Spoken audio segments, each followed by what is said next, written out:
Pemirsa, hujan lebat semalam membuat puluhan rumah warga di Komplek GSS OPI Jakabaring Palembang terendam banjir.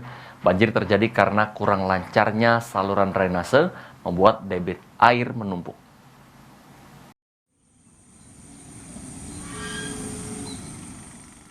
Saat Anda memasuki jalan OPI Komplek GSS, Anda akan menyaksikan pemandangan banjir yang menggenangi ruas jalan menyerupai anak sungai. Kondisi ini sudah lama dirasakan warga saat hujan turun. Warga pun mengeluhkan peran serta dari pemerintah dalam mengatasi banjir tersebut. Menurut Zainuddin, salah satu warga setempat, pemicu banjir tersebut yakni sumbatan pada drainase, baik sampah maupun semak belukar yang menutupi saluran.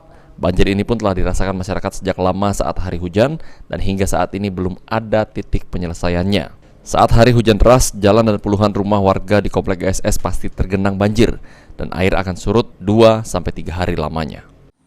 Banjir masuk rumah gitu, Pak? Masuk. Masuk dalam berapa ini, Pak? Meter, Pak? Berapa senti gitu? Sekitar 20 cm lah. Jadi barang-barang di rumah tuh habis, Pak, kena banjir kan? Lah sudah dinaik-naikkan. Oh, lah antisipasi gitu, Pak ya? Lah sudah siap. Oke. Ini banjir ini karena apa, Pak? Hujan deras ini, Pak? Hujan, Setiap hujan yang banjir di sini? banjir ini dak galak metu, Nggak ngalir? dak ngalir. Itu penyebabnya, Pak ya? Apa banyu ini dak ngalir, apa di depan situ banyu yang tinggi, dak tahu lah.